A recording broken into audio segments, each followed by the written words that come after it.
주님과 한편된 사도 요한. 계속. 주님과 한편된 사도 요한에게 주님이 주신 복음의 비밀, 예수님의 유언. 주님이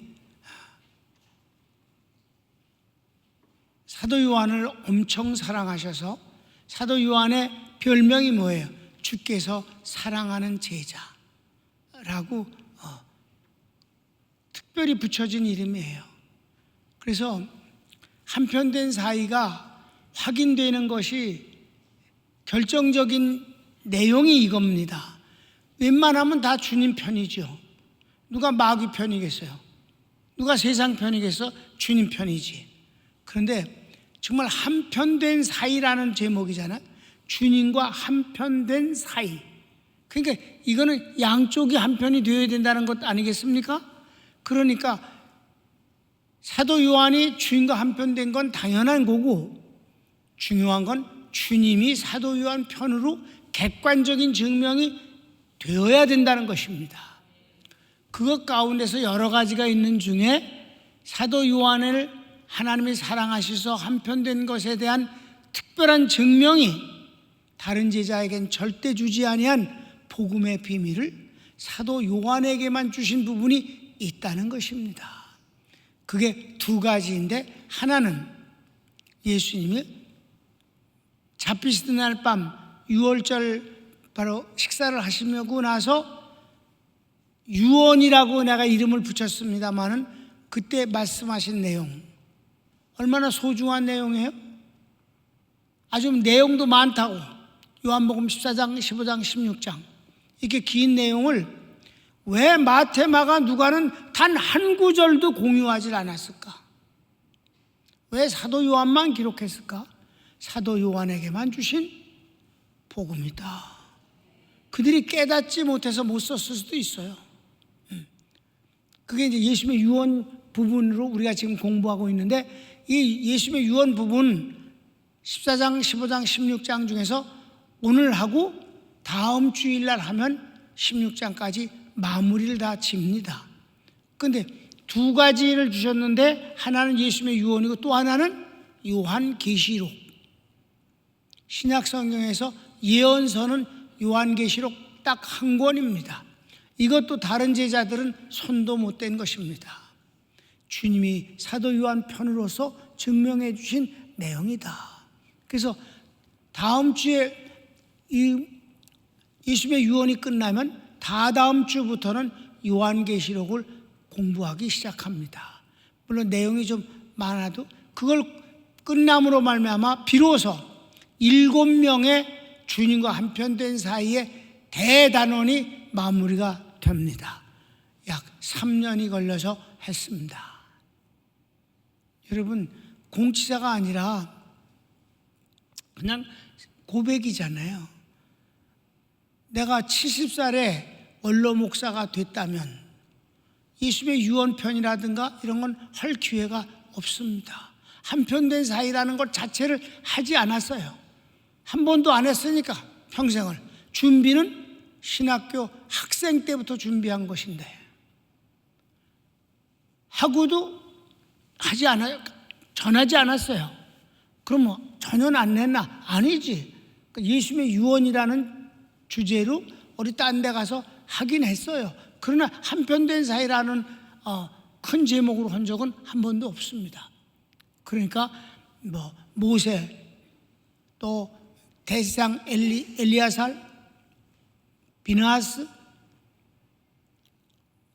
뭐 이런 사람들, 신약에 와서 바울, 순교자 스데반, 그리고 마지막 이 요한, 사도 요한, 구약에 엘리야까지 해서 7명. 그 7명에 대한 거를 정말 열심히 공부했다 이 말입니다. 그리고 만들어 놨어요. 근데 사도 요한 건 사실 안 했어요. 6명만 하고. 왜? 사도 요한 거는요, 쭉 교환을 만들기가 힘들어요. 사도 요한이 말이 없어요, 이 인간이. 그래서 그 재료를 찾아내는데 불편스러워서, 그리고 그러지 않아도 뭐 할 게 너무 많았으니까 그랬다가 어깨 수술하면서 그 MRI 찍으러 통에 들어가갖고 이 시끄러운 소리를 30분간에 들으면서 내가 뭐라고 있으면 뭐라고 시간을 보내면 좋을까? 사도 요한 교환이나 만들자. 그래갖고 30분 동안에 챕터 1, 2, 3, 4까지 만들었어요. 그거 들어놓아서. 그리고 여러분한테 전했습니다. 이게 마무리를 지어가고 있다. 근데 여러분, 왜 그렇게 열심히 했으면서도 강의를 안 했습니까? 왜냐하면 이건 나 자신을 위해서 공부한 거기 때문에. 더 솔직히 얘기하면 그 7사람 주님과 한편된 사이에 내가 반드시 껴있기를 원해서 했기 때문에. 주님과 비밀을 공유한 사이는 4사람뿐이 없습니다. 그걸 왜 그렇게 열심히 했을까요? 근데 한편된 사이는 기도를 한 번도 안 했습니다. 내가 한편된 사이가 되면 됐지 뭐라 기도를 해. 그런데 주님과 비밀을 공유한 사이는 은혜이기 때문에 주님이 그렇게 해주지 않으면 받을 수가 없어요. 그러니까 그 한편된 사이에 끼워달라고는 한 200여 번 정도 기도하지 않았겠는가. 근데 하나님이 한편된 사이라든가 비밀을 공유한 사이를 내가 줬다 그런 적은 한 번도 없는데, 이제 그분이 유언시켜 주신 것처럼 주님도 허술한 데가 있어서 이제 들통이 나는 경우가 있는 거지. 그건 그 얘기는 낭주에 또 기회 있으면 하는 거고. 아무튼 이 복음을 70 넘은 이후에 이 팬데믹이 끝났을 때 여러분들이 얼마나 아름답게 예배를 잘 드렸어요. 한 명도 반대하는 사람이 없었어요. 한 명도 소외된 사람이 없었어요. 반대하지도 않고 예배를 안 드린 사람도 없었어요. 다 드렸어요. 이런 교회가 전 세계에 없으니까 내가 너무 감사해서 이미 얘기했듯이 육체적으로는 설악산에다가 안식처 하나 지어서 여러분에게 선물을 했고, 영적으로는 내가 그냥 안고 주님 앞에 갈 뻔했던, 아니 가려고 그렇게 마음먹었던 바로 이 주님과 한편된 사이를 우리 평강교회는 이거를 보따리를 풀겠다. 그래서 풀어서 거의 다 했다 이 말입니다. 이거 3번째 언설입니다. 그러니까 왜 이걸 반복해서 하냐? 알아달라고. 여러분, 내 딴에는 것이 아주 정말 소중한 것이에요. 그 사도 바울도 말 안 하고 그냥 간 거 있잖아. 낙원을 봤는데 여러분들이 지나치게 상상할까봐, 잘못 호도할까봐 그만두노라. 그 낙원에 대해서 입을 다물었다 이 말이에요. 나는 그런 말은 안 했지만 그냥 주님과 한편된 사이로 평생을 살았습니다. 감사합니다. 주님도 내 편 되셨습니다. 근데 주님이 내 편 되신 것을 객관적으로 증명해 주신 게 뭐예요? 유월시키시는 축복을 주셨지 않았냐 이 말이에요. 오늘까지 유월을 시키지 않느냐 이 말이에요. 영원한 이결이다. 나는 여러분들이 하나님의 은혜를 망각하지 않았으면 좋겠어요. 주님 때문에 흥분하고 산다는 건 행복한 일이엇이다. 자, 이제 오늘 아주 중요한 내용을 하기 때문에 8, 9, 10, 11 4절뿐이 안 되는 내용이지만 아주 중요해요. 제목을 읽읍시다. 성령이 오시면 죄와 의와 심판에 대해 세상을 책망하십니다. 예수님이 하시는 말씀이에요. 성령이 오시면 죄와 의와 심판에 대해서 어디를? 세상을 책망한다 그랬어요. 거기 내가 서원처럼 아주 짧게 쓴 것이 있는데, 책망하시면 시작. 책망하심은 성령의 사명으로 내용에 대한 완벽한 지식과 정확한 판단입니다. 이건 마치 대법원에서 최종 선고를 내리는 것과 같은 것입니다. 어디에 대해? 세상에 대해서 성령님이 선언하시는 내용입니다. 아멘. 이거 우리가 세상 사람들은 몰라요. 우리만 아는 거야. 그러니까 우리가 이걸 알고 있어야 세상도 낭주에는 회개를 하게 되는 거지. 세상은 전혀 모르거든.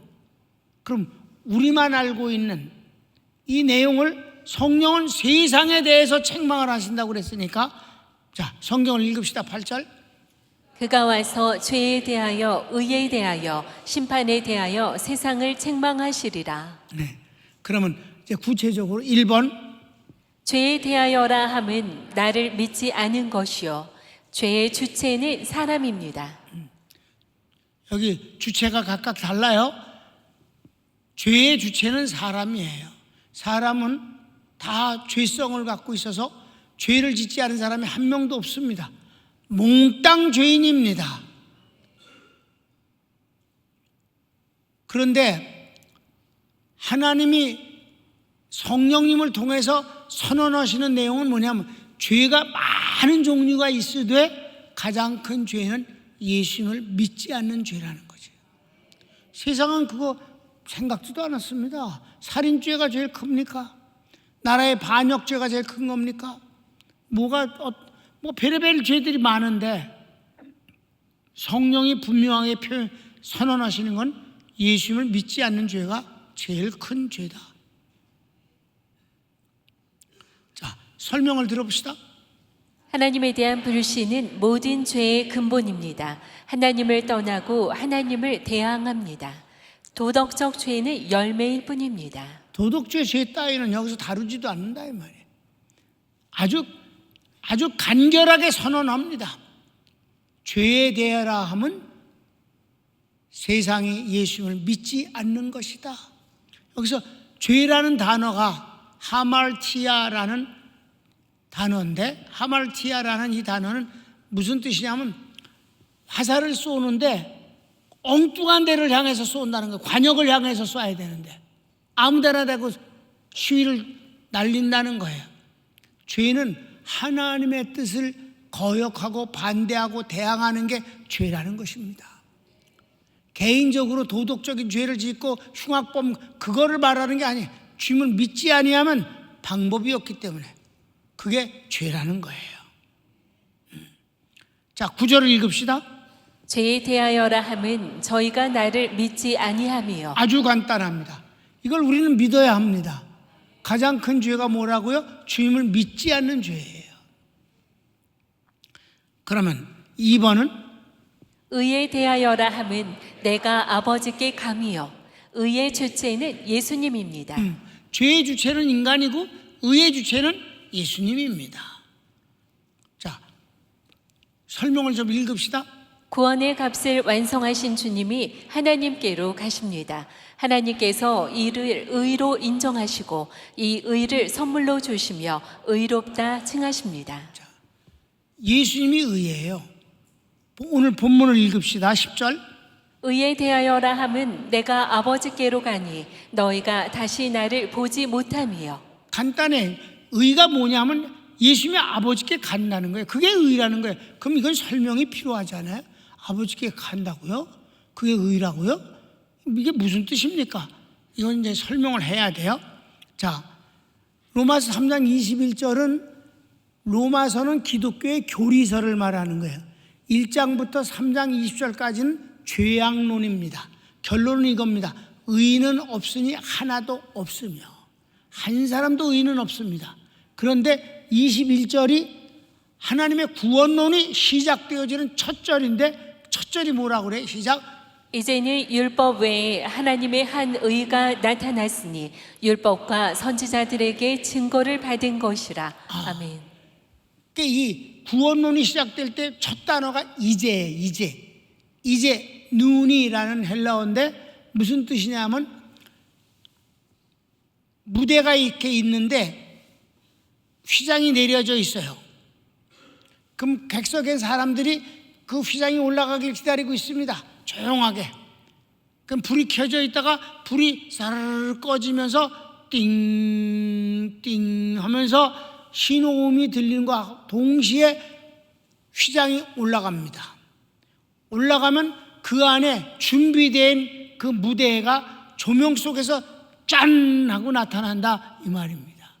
그 무대 휘장이 올라간다는 단어가 눈이 막이 오른다는 뜻입니다. 주님은 그렇게 짠하고 나타나신 거예요, 성경에. 구원론이 이렇게 짠하고 나타난 너무 멋있잖아. 무대가 딱 열리는데 한 의가 나타났으니 예수 그리스도라. 아멘. 그런다 이 말이에요. 예수님이 의의 주체이세요. 의이신 예수님이 이 땅에 오셨어요. 근데 그분이 의 자체지만 의를 완전하게 만들시기 위한 어떤 일을 해야 인간에게 그 의가 전가될 수 있어요. 하나님 자신이 의지. 근데 하나님의 의 갖고는 안 되고 하나님의 어떤 일을 하심으로 말미암아 그 하신 일 때문에 우리가 의인이 될 수 있게 만드는 근거를 하기 위해서 오신 거예요.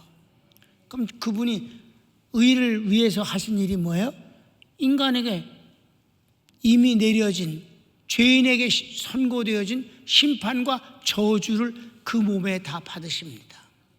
담당이라고 그래. 그걸 가리켜서 구약의 제물에게 쓰여지는, 하나님 앞에 속죄제를 지낼 땐 제물이 필요하죠. 양, 염소, 이 송아지를 잡아 죽인단 말이에요. 그 제물이 필요한데 그 제물을 가리켜서 이제 루트론, 그를 대속이라, 대신 속죄했다. 그럼 예수님이 대속물이 돼서 죽으시는 거예요. 대속. 그럼 죽으신 뒤에 주님이 십자가에서 다 이루었다. 이 단어는 무슨 뜻이라고 직역을 하면 값을 다 치루었다. 한국말로는 정의영수함과 같은 뜻이에요. 값을 다 지불했다. 저주와 심판을 다 받아서 처리하셨다는 거예요. 받기만 하면 대속물만 되시면 안 되잖아요. 그 다음에 구속이라는 것이 있어. 구속은 루트론이 대속인데 앞에 아포라는 전치사가 들어있어요. 이게 영어의 프롬이야. 그러니까 아포 루트로시스. 그러면 뭐예요? 값을 지불했기 때문에 잃어버린 것을, 빼앗긴 걸 도로 찾아왔다는 뜻입니다. 아멘. 그게 부활이엇이다. 주님의 부활로 인하여 우리를 다시 찾아오신 거예요. 값을 지불한 것 때문에. 결과가. 그리고 주님은 하나님 우편에 올라가셔서 그것을 딱 보이시니까 하나님이 그래, 네가 의를 완전히 이루었다. 그렇게 하시고 예수님을 믿는 사람에게 예수님이 완성하신 그 의를 선물로 주시는데, 의화가 아니에요. 예수님 믿고 나서도 우리가 죄 지어 안 지어? 계속 죄의 소성이 그대로 있다 이 말이에요. 그런데 발가벗은 부끄러운 모습 위에다 예수님이 완성하신 의를 옷으로 입혀주신다. 의의 옷을 입히신다. 그 의의 옷을, 예수님을 믿어서 의의 옷을 입고 나면 하나님이 선언을 하시는 거예요. 너는 의인이다. 이렇게 칭해버리신다 이 말이에요. 그럼 그분이 의인이라고 칭했기 때문에 이건 번복될 수가 없어요. 우리 속에 죄성이 있고 죄를 해. 저도 소용없어. 의인인 거야. 예수님이 의의 주체이시고 그걸 우리에게 선물로 주셨다. 그래서 성경은 뭐라 그래서 의롭다 하신 이는 하나님이시니 누가 우리를 정죄하리요? 아무도 정죄할 수 없다. 하나님이 선언해 버리셨다. 이게 의입니다. 그 다음에 세 번째는 심판에 대하여라 함은 이 세상 임금이 심판을 받았음이니라. 심판받는 주체는 마귀입니다. 죄인의 주체는 인간이요, 의의 주체는 예수님이요, 심판받은 주인공은 마귀입니다. 하나님께서 예수님을 통해서 우리를 구원하시는 것이 하나님을 위해서는 뭐에? 율법을 완성해서 의로움을 증명하신 거예요. 하나님을 위해서 하신 거예요. 인간을 향해서는 모든 저주와 심판을 담당하셨어요. 마귀를 향해서는 때려 잡아서 심판해 버리셨어요. 아멘. 그러니까 마귀를 향해서 예수님이 이 땅에 오셔서 제일 먼저 하신 게 마귀에게 초청장을 보냈잖아. 야 와라. 그래갖고 마귀에게 시험을 받으시되 그가 있는 힘을 다해서 시험했지만 3번을 다 물리치시고 이기신 겁니다. 그래서 예수님 마귀를 제압하신 뒤에 복음 사역을 하신 겁니다. 그런데 마귀가 갖고 있는 최종 무기가 뭐예요? 죽음이에요. 그래서 그는 사망 권세 잡은 자다. 어떻게 해서 죽음이 시작됐어요? 선악과를 먹으면 죽으리라. 그런데 너 이거 먹고 하나님같이 되라고 거짓말했어요? 유혹을 했어? 아담과 하와가 따 먹었어요. 그랬더니 죽었어요. 여기서 죽었다는 말은 다나토스라고 그래갖고 뭐냐면 이거예요. 숨이 멎어서 맥박이 끊어져서 그런 상태를 말하는 게 아니라 다 같이 단절, 잘려져 나갔다는 뜻이에요. 하나님과의 관계, 생명의 관계에서 잘려져 나가버렸다. 그 대신 누구하고 붙었는가? 사망 권세 잡은 자 마귀에게 붙었다. 이렇게 된 거예요, 여러분. 그래서 아까 얘기했죠? 구속을 하셨다고 했어요. 부활할 때. 그러니까 마귀가 갖고 있는 최고의 무기는 죽음이기 때문에 예수님을 십자가에 죽인 거예요. 근데 미안하지만 하나님은 죽을 수가 없어요. 조애라고 하는 것을 영생이라고 쓰는데 사실은 그게 하나님의 생명이란 뜻입니다. 사망 권세 잡은 자가 예수님에게 죽음을 선물했지만 주님은 부활하셨다 이 말입니다. 그러니까 죽음이 아무것도 아닌 것이 돼버렸다 이 말이에요. 그 죽음을 이긴 하나님의 생명을 우리에게 주신 것입니다. 그것이 영생입니다. 하나님의 생명을 우리는 소유하게 된 거예요. 그 대신 사망 권세 잡은 자는 스스로 망했다 이 말입니다. 마귀는 망한 거예요. 마귀가 망한 것을 한번 11절 말씀 먼저 읽고 시작. 심판에 대하여라 함은 이 세상 임금이 심판을 받았음이니라. 그렇습니다. 아멘. 그래서 요한계시록 보면 마귀는 4번을 쫓겨나거든요. 첫째는 보좌에서 공중으로 쫓겨났을 때는 이간질을 했어요. 두 번째, 예수님이 하나님 보좌 우편에 앉자마자 공중에서 땅으로 쫓겨났어요. 고발하는 걸 못했어요. 그 대신 이 땅에서 교회를 핍박하고 교인들을 미혹했습니다. 세 번째 쫓긴 건 바로 천년왕국 때 무저갱에 갇혀버립니다. 그랬다가 다시 살짝 나왔다가 지옥으로 쫓겨나는 것, 4번이나 쫓겨나는 것을 하나님이 철저하게 마귀를 괴멸시키는 순서가 있음을 믿으시기 바랍니다. 이 과정을 통해서 우리와 상관없게 만드신다. 그의 능력이 우리를 건드리지 못하게 하시는 거예요. 자, 12장 한번 봅시다. 9절 10절. 큰 용이 내어 쫓기니 옛뱀 곧 마귀라고도 하고 사단이라고도 하는 온 천하를 꿰는 자라. 땅으로 내어 쫓기니 그의 사자들도 저와 함께 내어 쫓기니라. 내가 또 들으니 하늘에 큰 음성이 있어 가로되 이제 우리 하나님의 구원과 능력과 나라와 또 그의 그리스도의 권세가 이루었으니 우리 형제들을 참소하던 자 곧 우리 하나님 앞에서 밤낮 참소하던 자가 쫓겨났고. 그렇습니다. 이게 이제 두 번째 쫓긴 거예요. 세 번째는 천년왕국 때 건드리지도 말라 그랬고 아주 무시무시한 특별 깜빡에다 집어넣은 곳이 무저갱이에요. 천년 동안. 그 잠깐 풀어주고 마침내 지옥으로 들어간다. 하나님께서 마귀가 우리를 건드리지 못하게 하시는 역사임을 믿으시기 바랍니다. 그래서 그다음에 설명 한번 읽을까? 주님의 구원의 한 면이 마귀에게서 택한 백성을 다시 찾아오시고 하나님 자녀로 만드시는 것입니다. 우리가 이게 이제 이 세 가지가 다 죄, 의, 심판 이게 다 연결되어지는 하나님의 구원인데 그 결과는 뭐냐 하면은 우리가 원래 마귀의 자식이었잖아요. 그걸 하나님이 예수님을 통해서 어떻게 하셨어요? 구체적으로 만든 이는 성령님입니다. 우리를 하나님의 자녀로 만드신 거예요. 그러면 하나님의 자녀가 되는데 그냥 구원만이 아니라 자녀가 되어지게 만들었단 말이에요. 그래서 성령이 우리를 하나님의 자녀를 만드시는 그 모습을 양자의 영이라 그럽니다. 양자란 무슨 뜻일까요? 친자식이 아니잖아요. 친자식이 아닌데 자식에다가 갖다 넣어주는 걸 양자라고 하잖아. 우리가 마귀의 자식이었던 거를 성령, 예수님이 다 구원을 완성하시니까 성령님이 역사하셔서 우리를 하나님의 자녀로 호적을 옮겨버리셨다 이 말입니다. 그 호적을 옮기시는 일을 하시는 이가 성령이기 때문에 이때 성령은 이 이름을 양자의 영이라 하는 것입니다. 그러니까 양자의 영이 된 뒤엔 그럼 우리가 어떻게 되느냐? 하나님을 뭐 어떻게 관계하느냐? 양자의 영을 받았으므로 너희가 하나님을 향해 아빠, 아버지라고 부른다. 여러분, 하나님 얼굴 본 적 있어? 하나님 손길 만져본 적 있어?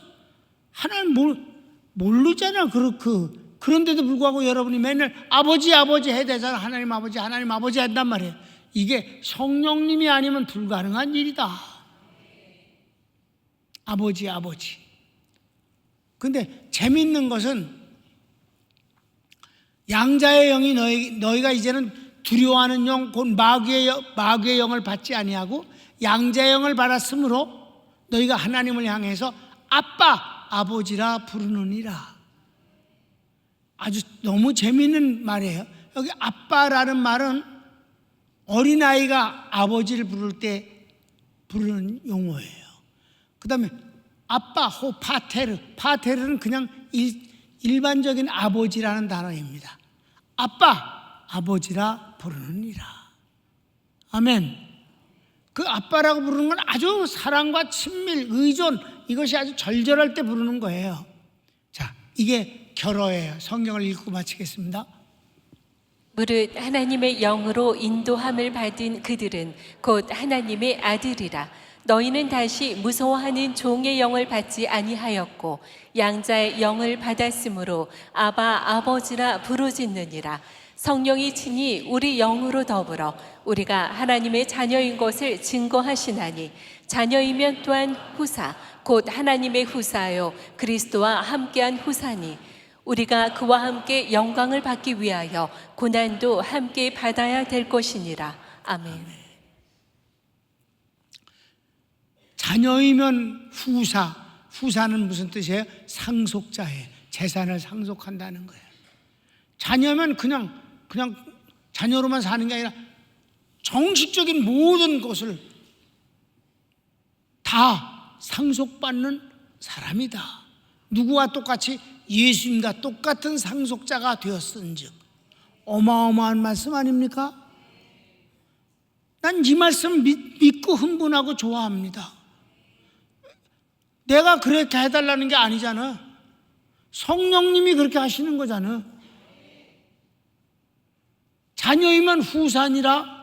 그리스도와 함께 한 후사이니 그 영광을 받기 위해서 우리가 주님과 함께 고난을 받는 것 좀 괜찮지 않느냐?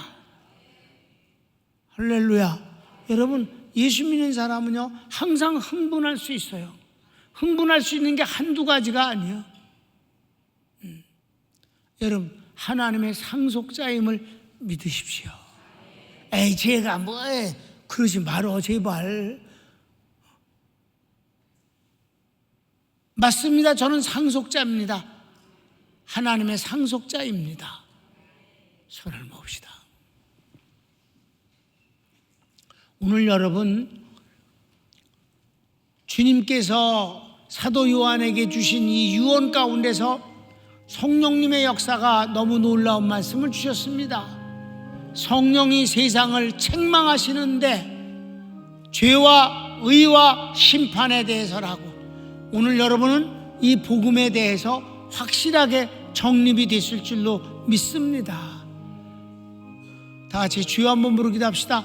주여.